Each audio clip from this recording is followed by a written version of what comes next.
But if you close your eyes,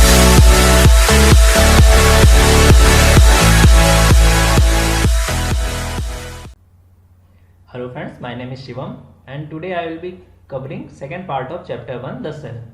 In this chapter I will be telling you about different organelles of cells and their functions. Okay, so let's start. दोस्तों सबसे पहले मैं आपको ये बता देना चाहता हूँ कि कुछ चीज़ें केवल प्लांट सेल में पाई जाती हैं जबकि कुछ ऑर्गेनल्स केवल एनिमल सेल में पाए जाते हैं, जैसे कि cell wall, plastids and vacuoles. ये तीन ऐसे ऑर्गेनल्स हैं जो केवल प्लांट सेल में पाए जाते हैं। वैक्यूल्स एक ऐसा ऑर्गेनल है जो एनिमल सेल में पाया जाता है बट वो बहुत ही छोटा होता है। ओके, एनिमल सेल में वैक्यूल बहुत छोटे होते हैं। इस वजह से अगर ये क्वेश्चन आता है कि which are the organelles which are only found in plant cell, तो हम तीन ऑर्गेनल्स के नाम लेंगे, cell wall, plastids and vacuoles. आगे बढ़ते हैं। अब मैं आपको कुछ इंपॉर्टेंट ऑर्गेनल्स बता देता हूँ, लाइन बाय लाइन में बताते जाऊँगा और उनके फंक्शंस और उनकी जो भी क्वालिटीज़ हैं वो आपको बता दूंगा। तो पहला है cell wall. Cell wall plant cell में पाया जाता है, ये एनिमल सेल में नहीं पाया जाता है। ये 90% केसेस में सेलुलोज का बना होता है, लेकिन कुछ केसेस जैसे फंगस में ये कार्बोहाइड्रेट का बना होता है जिसे हम काइटिन बोलते हैं। ओके, फंगस में ये स्पेशल टाइप ऑफ कार्बोहाइड्रेट का बना होता है जिसे हम काइटिन बोलते हैं। ओके, बैक्टीरिया में ये माइकोप्लाज्म का बना होता है। अब मैं यहाँ कुछ चीज़ें ऐड करना चाहूँगा कि एनिमल सेल में सेल वॉल नहीं पाई जाती है लेकिन सेल मेम्ब्रेन पाई जाती है। ओके, एंड ये सेल मेम्ब्रेन बनी होती है लिपिड्स एंड प्रोटीन से। तो आपको यही याद रखना है कि ये सेल मेम्ब्रेन जो एनिमल सेल में पाई जाती है वो लिपिड्स एंड प्रोटीन से बनी होती है। अब आगे आते हैं, प्लास्टिड्स के बारे में बात करते हैं। प्लास्टिड्स एक ऐसी चीज़ है, ऑर्गेनल है, जो केवल प्लांट सेल में पाया जाता है। ये भी एनिमल सेल में नहीं पाया जाता है। ये मेनली 3 टाइप के होते हैं, leucoplast, chloroplast and chromoplast. Leucoplast क्या होता है, ये स्टोर करता है न्यूट्रिएंट्स को। ओके, एंड इसका कलर वाइट होता है। जो आपने देखा होगा ना शुगर बीट या गुआवा में जो वाइट कलर के होता है वो ल्यूकोप्लास्ट होता है। अब आते हैं क्लोरोप्लास्ट पे। क्लोरोप्लास्ट ग्रीन कलर का एक होता है। इसमें ग्रीन कलर जो होता है वो क्लोरोफिल पिगमेंट के कारण होता है। ओके, ये सनलाइट कार्बन डाइऑक्साइड इनको शुगर एंड ऑक्सीजन में कन्वर्ट कर देता है। इस प्रोसेस को हम बोलते हैं फोटोसिंथेसिस। ओके, ये करता क्या है, ये इस प्रोसेस के थ्रू फूड जनरेट करता है प्लांट के लिए। इस वजह से इसको किचन ऑफ द सेल भी बोलते हैं। अब क्रोमोप्लास्ट पे आते हैं। क्रोमोप्लास्ट कलर प्लास्टिड है। ओके, ये जो आप डिफरेंट टाइप्स ऑफ कलर्स देखते हैं ना फ्रूट में, फ्लावर में, ये क्रोमोप्लास्ट की वजह से होता है। अब यहाँ पे जो इंपॉर्टेंट क्वेश्चन होता है वो बनता है वो कि क्लोरोप्लास्ट को किचन ऑफ द सेल बोलते हैं। क्यों बोलते हैं? क्योंकि ये फूड बनाता है प्लांट के लिए। अब आते हैं कैरोटीनॉइड पे। कैरोटीनॉइड क्रोमोप्लास्ट का एक पार्ट है। ये प्लांट को यूवी रेस से प्रोटेक्ट करता है। अभी तक लगभग 600 कैरोटीनॉइड फाइंड किए गए। कैरोटीनॉइड जो होते हैं ये हमारी बॉडी के लिए भी काफ़ी ज़रूरी होते हैं, लेकिन हमारी जो बॉडी होती है वो कैरोटीनॉइड खुद से जनरेट नहीं कर पाती। इस वजह से डॉक्टर बोलते हैं कि आपको रेनबो कलर के फूड खाने चाहिए। रेनबो कलर का फूड का मतलब है कि डिफरेंट टाइप्स ऑफ फ्रूट्स खाने चाहिए ताकि हमें डिफरेंट टाइप्स ऑफ कैरोटीनॉइड हमारे बॉडी को मिले। ओके, काफ़ी सारे कैरोटीनॉइड है लेकिन जो कि कुछ इंपॉर्टेंट कैरोटीनॉइड है वो मैं आपको बता देता हूँ। जैसे है लाइकोपिन। लाइकोपिन रेड कलर का होता है एंड टोमेटो में फाइंड होता है। इसको याद करने के लिए आप बोल सकते हैं कि I have a red colour tomato pen. Okay, lycopene. Vitamin होता है शुगर बीट में, ये भी रेड कलर का होता है। कैरोटीन होता है कैरेट में, रेड कलर का होता है। एंथोसाइनिन होता है रेड कलर का, ये पाया जाता है चिली में, एप्पल में, पोमेग्रेनेट में, वाटरमेलन में एंड लीची में। एंड कुछ और भी फ्रूट्स हैं जो पाया जाता है। बीटा कैरोटीन पाया जाता है पके हुए फ्रूट्स में, जैसे कि पपाया हो गया, मैंगो हो गया। कुकुमिन येलो कलर का होता है एंड ये टर्मरिक में पाया जाता है। ओके, एंड एक्सेंथोफिल पाया जाता है, जो मुरझाई हुई पत्तियाँ होती हैं उनमें पाया जाता है एक्सेंथोफिल। इसको आप याद कर सकते हैं, जैसे क्लोरोफिल पाया जाता है हरे पत्तियों में, वैसे मुरझाई हुई पत्तियों में पाया जाता है एक्सेंथोफिल। आगे बढ़ते हैं। जो जब हम चाय की पत्ती को गर्म करते हैं, पानी में उबालते हैं, तो वो ब्लैक कलर की हो जाती है। ये क्यों हो जाती है? टेनिन की वजह से। उसमें एक टेनिन होता है, इसकी वजह से ये ब्लैक कलर की हो जाती है। टी एंड कॉफ़ी में कैफीन पाया जाता है। ओके, एंड जो ओनियन एंड गार्लिक में जो बिटर स्मेल होती है, वो होती है सल्फर कंपाउंड की वजह से। ओके, बस इतनी चीज़ें आपको ध्यान रखनी है इसमें, प्लास्टिक्स में। अब आते हैं नया ऑर्गेनल पे, वैक्यूल्स। वैक्यूल्स एक स्पेस होती है उसमें, सेल में। इसमें ऑर्गेनिक मटेरियल स्टोर होता है, जैसे फूड, वाटर, ये सब जितना भी ऑर्गेनिक मटेरियल होता है ना, ये वैक्यूल्स में स्टोर होता है। स्पेशली वो होता है जो सेल से बाहर जाना होता है, यानी जो वेस्ट होता है, स्पेशली वो वैक्यूल्स में स्टोर होता है। ओके, अब सेल में, किसी भी सेल में हमें मतलब सेल काफ़ी चीज़ें अंदर आती हैं सेल में, और काफ़ी चीज़ें बाहर जाती हैं। जो वेस्ट होता है वो बाहर जाता है, जो सेल के लिए जरूरी होता है वो अंदर आता है। तो जो चीज़ें अंदर आती हैं उस प्रोसेस को हम बोलते हैं एंडोसाइटोसिस, एंड जो बाहर जाने की प्रोसेस होती है उसको बोलते हैं एक्सोसाइटोसिस। ओके, को मैं यहाँ डायग्राम से बता देता हूँ। जैसे ये सेल है, इसमें ये ऑर्गेनिक फूड है या वाटर है, जो भी है, ये सेल को अगर रिक्वायरमेंट है तो वो सेल की मेम्ब्रेन से एक वेसिकल फॉर्म करता है एंड उसके थ्रू अंदर आ जाता है। ओके, उसके बाद इसका यूटिलाइज हो जाता है, और जो भी वेस्ट होता है वो बाहर निकल जाता है।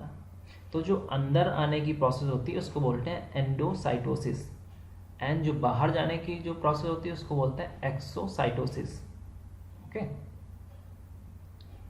तो ये होती है एंडो एंड एक्सोसाइटोसिस प्रोसेस। अब आते हैं नए ऑर्गेनल पे, माइटोकॉन्ड्रिया। माइटोकॉन्ड्रिया एक काफ़ी इंपॉर्टेंट ऑर्गेनल है, इसे पावर हाउस ऑफ सेल भी बोलते हैं। अब पावर हाउस ऑफ सेल इस वजह से बोलते हैं क्योंकि जो पावर हाउस होता है वो क्या करता है, वो हमारे घरों को पावर सप्लाई करता है। उसी तरह जो माइटोकॉन्ड्रिया होती है ये एनर्जी सप्लाई करती है पूरी सेल को, इस वजह से इसको पावर हाउस ऑफ सेल बोलते हैं। ये क्या करती है, एटीपी सिंथेसाइज करती है। एटीपी का फॉर्म होता है एडेनोसिन ट्राइफॉस्फेट। एटीपी सिंथेसाइज करती है, और जो प्रोसेस होती है उसे बोलते हैं सेलुलर रेस्पिरेशन। ओके, एटीपी को एनर्जी करेंसी भी बोला जाता है सेल की। ये इस वजह से बोला जाता है क्योंकि जैसे हम करेंसी सेव करते हैं, वैसे ही जो माइटोकॉन्ड्रिया होता है ये एटीपी के फॉर्म में एनर्जी स्टोर करता है, इस वजह से इसको एनर्जी करेंसी ऑफ सेल बोलते हैं। अब नेक्स्ट जो ऑर्गेनल है वो राइजोसोम्स। राइजोसोम्स में हमें ज़्यादा ध्यान नहीं रखना है, आपको बस याद रखना है कि राइजोसोम प्रोटीन सिंथेसिस में इन्वॉल्व होता है। ओके, एंड ये जुड़ता है जाके एंडोप्लाज्मिक रेटिकुलम से वे जुड़ जाते हैं, और वो भी प्रोटीन सिंथेसिस में इन्वॉल्व रहते हैं। एंडोप्लाज्मिक रेटिकुलम भी एक अलग ऑर्गेनल है, ये आपको ध्यान रखना। मैंने इसमें एक में ही दिखा दिया, लेकिन ये एंडोप्लाज्मिक रेटिकुलम एक अलग ऑर्गेनल है, राइजोसोम अलग ऑर्गेनल है, एंड ये दोनों प्रोटीन सिंथेसिस में इन्वॉल्व होते हैं। अब अगला आता है लाइजोसोम्स। ये भी काफ़ी इंपॉर्टेंट है। ये इसे सुसाइडल बैग्स बोलते हैं क्योंकि इसमें 24 एंजाइम्स होते हैं, एंड जब ये एंजाइम मतलब ये जब लाइजोसोम ब्रेक हो जाता है तो सेल डिसॉल्व होना स्टार्ट हो जाती है। ये स्टारवेशन में एंड कैंसर के टाइम में ये लाइजोसोम एक्टिवेट हो जाते हैं। ये लाइजोसोम्स हमारी बॉडी को बैक्टीरिया वगैरह से भी बचाते हैं। दरअसल होता क्या है कि जैसे एंडोसाइटोसिस से कोई भी चीज़ जो भी रिक्वायरमेंट थी ना वो सेल के अंदर आ रही थी, उसी तरह कभी कभार बैक्टीरिया वगैरह भी सेल के अंदर आ जाते हैं, तो वो बैक्टीरिया राइजोसोम्स से कनेक्ट होते हैं, तो राइजोसोम्स उन्हें ख़त्म कर देता है। ओके, जो लाइजोसोम्स के जो एंजाइम्स होते हैं वो उस बैक्टीरिया को ख़त्म कर देते हैं। अब आते हैं न्यूक्लियस पे। न्यूक्लियस को ब्रेन ऑफ द सेल बोलते हैं and manager of the cell, दोनों बोलते हैं। ये न्यूक्लियस जो बिल्कुल मिडिल में होता है, मिडिल नहीं बोलूँगा मैं, सेंटर में होता है। ओके, सो ये काफ़ी इम्पोर्टेंट ऑर्गेनल है क्योंकि इसके अंदर सारी इंफॉर्मेशन स्टोर होती है कि सेल को क्या करना है, सेल कैसे करेगी, ये सारी इंफॉर्मेशन न्यूक्लियस के अंदर स्टोर होती है। ओके, इसमें न्यूक्लिक एसिड होता है, कौन सा, डीएनए एंड आरएनए, ये 2 टाइप के होते हैं। डीएनए को बोलते हैं deoxy ribo nucleic acid and RNA को राइबो न्यूक्लिक एसिड। यानी डीएनए जीन का सेगमेंट है। Okay, gene is made up of protein of nucleic acid. Gene जो है वो न्यूक्लिक एसिड के प्रोटीन से बनी होती है, ठीक है। एंड इस प्रोटीन को हम बोलते हैं हिस्टोन। ये कौन सा प्रोटीन होता है, हिस्टोन। तो यहाँ पे एक इंपॉर्टेंट क्वेश्चन आता है कि which type of protein is present in gene, तो कौन सा है वो, हिस्टोन। हिस्टोन करता क्या है, दरअसल ये हिस्टोन एक ऐसा प्रोटीन होता है जो डीएनए को बाइंड करके रखने में मदद करता है। अब डीएनए में डीऑक्सी राइबोज शुगर होती है एंड आरएनए में राइबोज शुगर होती है। डीएनए का स्ट्रक्चर जो होता है वो डबल हेलिकल स्ट्रक्चर होता है, ये है डबल हेलिकल स्ट्रक्चर। ओके, ये डिस्कवर किया था सबसे पहले, इस स्ट्रक्चर को डिस्कवर किया था वाटसन एंड क्रिक ने। ओके, सबसे पहले वाटसन एंड क्रिक ने डबल हेलिकल स्ट्रक्चर को डिस्कवर किया था। अब यहाँ मैं कुछ चीज़ें और ऐड करना चाहूँगा कि जो न्यूक्लियस होता है इसमें क्रोमेटिन भी पाया जाता है। क्रोमेटिन एक थ्रेड लाइक स्ट्रक्चर है, धागे जैसा स्ट्रक्चर होता है। एंड ये सेल डिवीजन के टाइम पे क्रोमोसोम्स में कन्वर्ट हो जाता है। क्रोमोसोम्स काफ़ी इंपॉर्टेंट चीज़ है क्योंकि यही एक ऐसी चीज़ है जो डिसाइड करती है कि वो स्पीसीज क्या है, वो एक कुत्ता है, वो एक बिल्ली है, वो एक ह्यूमन है, वो क्या है, ये डिसाइड करती है क्रोमोसोम्स। क्योंकि क्रोमोसोम्स एक फिक्स नंबर में होते हैं हर चीज़ में। जैसे ह्यूमन में क्रोमोसोम्स की नंबर्स होती है 46, चिंपैंजी में होती है 48, एंड मटर के जो दाना होता है पी, उसमें होते हैं 14 क्रोमोसोम्स। ओके, सो ये क्रोमोसोम्स होते हैं, यही डिसाइड करते हैं कि वो स्पीसीज क्या है। आगे आते हैं, जो डीएनए सिंथेसिस प्रोसेस है उसमें 2 मेन चीज़ें होती हैं, एक ट्रांसक्रिप्शन होता है, सेकंड ट्रांसलेशन होता है। जो जब ट्रांसक्रिप्शन होता है तो डीएनए चेंज होता है आरएनए में, एंड देन प्रोटीन सिंथेसिस होती है ट्रांसलेशन प्रोसेस के थ्रू। ये काफ़ी कॉम्प्लिकेटेड प्रोसेस है, तो इसको आपको डीप में ज़्यादा नहीं जाना है, बस आपको यही 2-3 बातें ध्यान रखनी है कि ट्रांसक्रिप्शन क्या है, ट्रांसलेशन क्या है। आरएनए 3 टाइप का होता है, messenger RNA, transfer RNA and ribosomal RNA. अब यहाँ एक और इम्पॉर्टेंट थ्योरी आती है, सेल थ्योरी। इसे दी थी सेल्डेन एंड शेवान ने।